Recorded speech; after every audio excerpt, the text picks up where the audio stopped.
Yun lang po yung dadagdagan ko. Halimbawa may natira akong watchers na sabihin na lang natin 3,500. Yan lang po yung dadagdagan ko. Ibig sabihin kailangan ko magkaroon ng 500 watchers para mabuo ko yung 4,000 public watchers. So ganun lang po kadali guys. Ibig sabihin wala pong back to zero na mangyayari.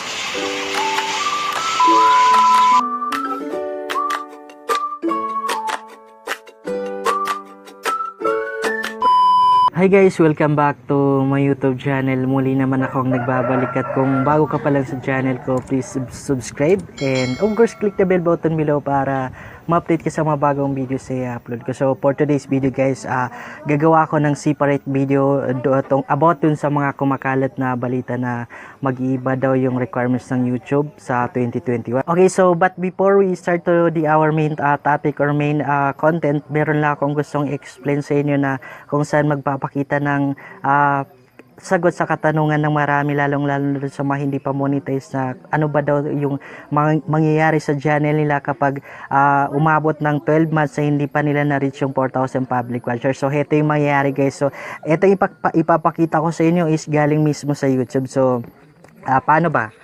Start na tayo. Kung mapapansin nyo guys, naglagay ako dyan ng year. Naglagay ako ng 2020 and 2021. So, ganito. Halimbawa, gumawa ako ng channel noong January 1, 2020. Ibig sabihin, magtatapos ako ng January 1, 2021.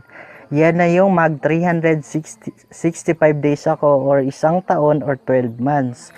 Now guys, ang tanong, paano pag hindi ko na-reach yung 4,000 public watcher within 365 days? Ano ba yung mangyayari? Magba-back to zero ba ako or hindi? So, ito yung tanong, ito yung sagot guys. Sabi ni YouTube, ang 365 days is not a calendar days. Ibig sabihin, hindi porket nag-start ka ng January 1, 2020 is ang finish mo na talaga is January 1, 2021. Or ganito para mas maintindihan nyo, hindi ibig sabihin na sa January 1, 2021 ay kapag hindi mo na-reach ay hindi ka na talaga ma-approve. Ang mangyayari guys, mag-a-adjust lang siya. Kasi sabi nga ni YouTube, yung 365 days is hindi siya calendar days. Ibig sabihin, hindi porket nag-start ka ng January 1, 2021 is mag-e-end ka na talaga ng January 1, 2021. So, bakit ganyan yung sample ni YouTube? Kasi yung January 1, 2021 at January 1, para malinaw, January 1, 2020 and January 1, 2021, yan na po yung 365 days. Kasi sabi ni YouTube, kailangan within 365 days, kailangan maka-reach ka ng 4,000 public watchers. So, ibig sabihin, hindi ka sa sobra ng 366 pataas na araw. Diba? So, ang mangyayari ngayon, pag hindi mo na-reach within 365 days or isang taon, mag-a-adjust lang siya. Kasi sabi nga niya, hindi siya calendar days. Diba? Walang masasabing exact days kung kailan ka mag-e-end. Ang mangyayari, kung hindi mo siya ma-reach, mag-e-extend or mag-a-adjust lang sila para mabuo mo yung 4,000 public watchers. So, ganun po yung sabi ni YouTube. Ewan ko lang kung nagigets nyo itong explanation ko. Pero I think sa akin, parang nagigets ko. Pero siguro complicated. And now, continue tayo para mas mag-gets nyo pa talaga. So, naglagay ko dito ng 365 days. Yan na po yung isang taon na sabi ni YouTube. Kailangan sa loob ng 365 days is makuha mo na yung 4,000 public watcher. Hindi ka pwedeng aabot ng 366 pataas na araw kasi hindi na yun pwede. Diba, kailangan ma-reach mo lang yung 4,000 public watchers sa loob ng 365 days. Hindi ka na pwedeng sumobra. So now, halimbawa pag hindi ko na-reach yung 4,000 public watchers sa loob ng 365 days na yan, ang gagawin ni YouTube is mag-a-adjust. Okay, ito na yung sagot sa tanong nyo. Hindi po magba-back to zero. Walang back to zero na mangyayari. Hindi magba-back to zero yung 4,000 or yung watchers na nakuha mo kapag hindi mo na-reach yung 4,000 public watchers sa loob ng 365 days or isang taon. Ang mangyayari guys, ito papakita ko sa inyo ng mas malinaw or explain ko sa inyo para mas maintindihan nyo. halimbawa sa 365 days na yan, since hindi ko siya na-reach, ang mangyayari mag-adjust si YouTube or mag-extend sila ng another month para mabuo ko yung 4,000 public watchers. So, halimbawa, sa 365 days na yan guys, nagbawas sila ng 30 days kasi nga nag-extend sila. Hindi naman pwede na mag-extend sila na hindi sila magbabawas doon sa month na nakuha mo or watchers na nakuha mo kasi hindi ka magiging 365 days, lalampas ka sa araw na yan. So para hindi ka lalampas, kailangan na rin nilang magbawas. So since nagbawas sila ng 30 days, ibig sabihin may watchers rin ako na mababa or meron rin akong watchers na bababawas. So like for example, nag-extend sila ng 30 days. Ayan, sabihin na lang natin na merong nabawas na 1,000 watch hours sa mga naipon ko, 1,000. Okay, may nabawas. So sa 30 days na yan, may nabawas sa akin na 1,000 watch hours. Diba? So ang mangyayari guys, since nagbawas sila ng days, ito yung sabi ko sa inyo na mag-extend. Mag-extend siya ng another 30 days. Okay, huwag kayong mag-alala guys kasi kung magulo itong explanation ko, meron pa kasunod para mas maintindihan niyo. Halimbawa, sabi ko nga pinakita ko dito sa sample na to na nagbawas sila ng 30 days dun sa 365 days. So ang mangyayari, mag-a-add na naman ulit ng another 30 days para mabuo yung 365 days. Yun na po yung sabi ko sa inyo na mag-e-extend or mag-a-adjust sila ng oras para mabuo mo yung 4,000 public watcher.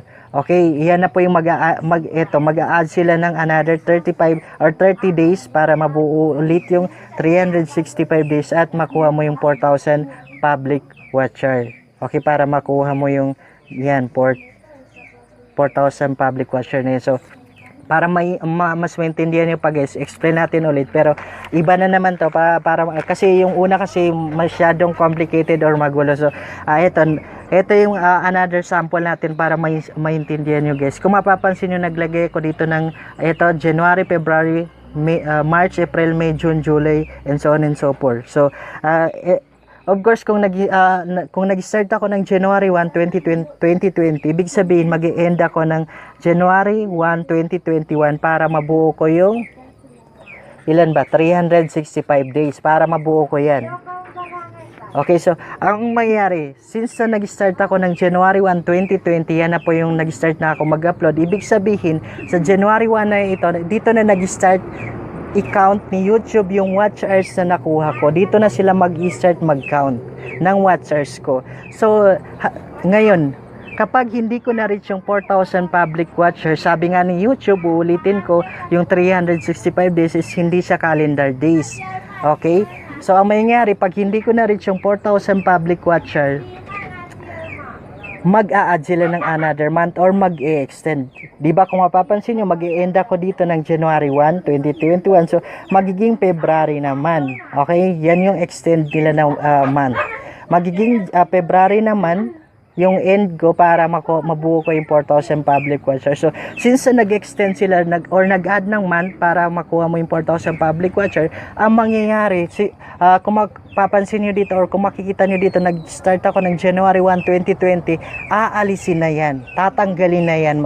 Ibig sabihin, mag-i-start naman sila mag-count ng watchers ko ng month of February. Dito naman sila mag-i-start sa February na yan. Kaya kung mapapansin nyo dito, mag-e-end ako ng February.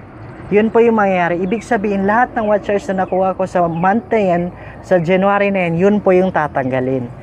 Okay, yun lang po yung ibabawas. Pero yung mga nakuha ko dito sa March, April, May, June, July, August, September, October, November, December, hindi po yan tatanggalin. Still nandyan pa rin po yan. Ang mangyayari, yung natirang watchers ko, yun po yung dadagdagan ko. Okay, yun lang po yung dadagdagan ko. Halimbawa, may natira akong watchers na sabihin na lang natin 3,500. Yan lang po yung dadagdagan ko. Ibig sabihin, kailangan ko magkaroon ng 500 watchers para mabuo ko yung 4,000 public watchers. So, ganun lang po kadali guys. Ibig sabihin, wala pong back to zero na mangyayari.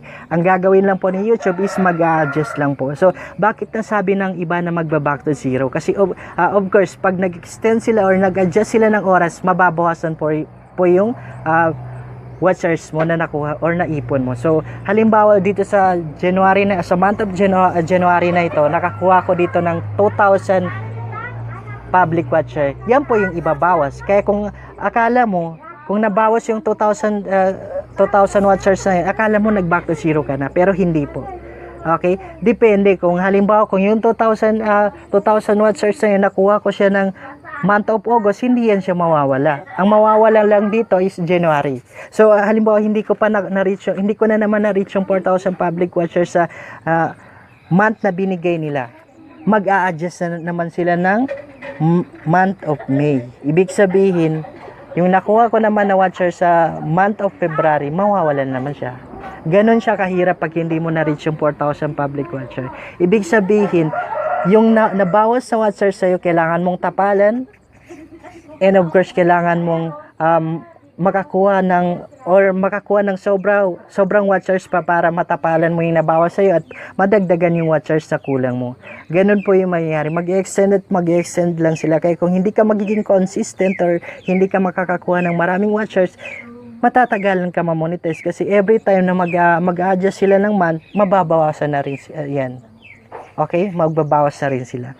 Ganun po yun. Ibig sabihin guys, walang back to zero na mangyayari. Kaya kung hindi ka pa monetize, huwag kang mawala ng pag-asa dahil ma-approve ka pa rin kahit umabot ka na ng ilang years kasi wala pong back to zero na mangyayari kasi kahit na mag-research ka, pumunta ka sa YouTube Help or ng community guidelines, wala pong sinabi si YouTube na magba-back to zero. Ang sinabi lang niya po is yung 12 months, 1 year, or 365 days is hindi po calendar days. Ibig sabihin, walang eksaktong year, month, or days, or week, or month, ulit-ulit na mag-e-end or mag-finish yung yung watchers mo or ganito parang complicated, masyadong magulo. Ito yung point ko. Ibig sabihin, hindi porket nag-start ka ng January 1, 2020, ang end mo na talaga is January 1, 2021. Or pag dumating ka ng January 21, hindi ka na ma-approve. Walang ganon.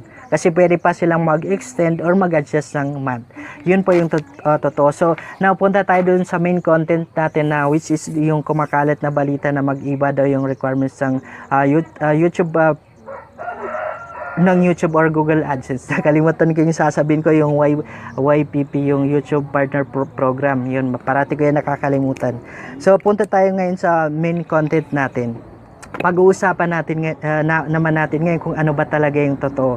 So, sabi alam niyo yung mga nag-share ng ng balita na to guys, is mga big YouTuber, hindi basta-basta. So, pag-uusapan naman natin kung gaano siya katotoo. Sabi nila sa 2021, ang requirements ng Google AdSense para ma-monetize ka is 10,000 subscribers. Sobrang daming subscribers. Ibig sabihin, pag normal ka lang na tao sa 2021, hindi ka na pwedeng mag-start. Kasi isipin mo, 1,000 subscribers, ang hirap kunin. 10,000 subscribers pa. Kaya kung hindi ka sikat, hindi ka artista, wala kang talent, hindi ka makakapag-start mag-YouTube or hindi ka mamomonetize.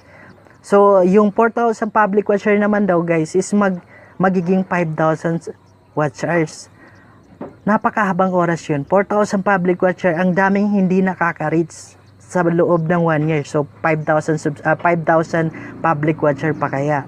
Diba sobrang haba ng oras na yun. So, ngayon pag-uusapan natin kung gaano siya katotoo.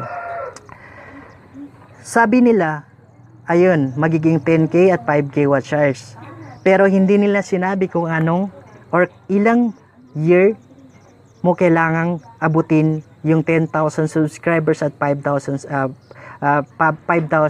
public watchers. So, kapag si YouTube yung nag-decide ng or galing mismo sa YouTube do, of course, sasabihin niya kung ilang years dapat maabot yung 10K at 5K watchers na yun. Pero wala silang sinabi. Ang sabi lang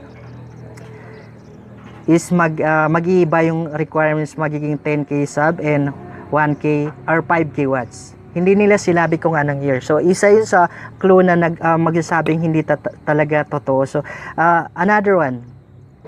Kung galing mismo sa YouTube, of course, mag-i-email. Okay? Mag-i-email yung YouTube. Pero ang nangyayari, walang email na galing sa YouTube. Sila na lang mismo yung gumawa-gawa ng balita na mag-iiba daw yung requirements ng Google AdSense. So now, ano ba talaga yung totoo? Kung gusto mong malaman yung totoo, pumunta ka sa community guidelines or ng YouTube help. Wala kang makikita doon. Ang makikita mo lang na update ni YouTube ngayong year 2020, ang sinabi lang niya is walang pagbabago doon sa requirements nila sa YouTube Partner Program para ma-monetize ka. Ganun pa rin. So now, kung mag-iiba sila ng requirements, of course mag-i-email yan sila sa mga YouTube creators. Mag-i-email sila sa atin, pero wala tayong natanggap. Kaya no worry guys sa mga nakakaalam or sa mga nakapanood ng content na ganito na nagsasabi na mag-iiba daw yung requirements ng YouTube. Hindi po siya mag-iiba. Ganun pa rin po. 1,000 subscribers at 4,000 public watchers pa rin yung requirements sila para ma-monetize ka at kumita ka sa mga video na ina-upload mo sa YouTube. So yun ang totoo, hindi siya mag-iiba. And of course, hindi rin totoo yung yung sabi nila na magba-back to zero, kasi yun nga, pinaliwanag ko na sa inyo kahit medyo magulo, pero I think naintindihan nyo naman. So yun po talaga yung totoo guys. Pag hindi mo na reach yung 4,000 public watcher within 1 year, hindi ka magba-back to zero, mag-adjust lang po. And of course, yung kumakalat na balita na mag-iiba daw yung 4,000 public or mag-iiba daw yung requirements ng YouTube Partner Program sa 2021, malabo. Hindi po siya totoo. Okay, ganun pa rin po yung requirements ng YouTube. Para ma-monetize ka or makapag-apply ka sa monetization, kailangan meron kang at least 1,000 subscribers and of course 4,000 public watchers. So yun lang guys. Hopefully makatulong sa inyo yung video na to at may nakuha kayong idea. At kung bago ka pa lang sa channel ko, please subscribe and of course click the bell button below para ma-update ka sa mga bagong videos na i-upload ko.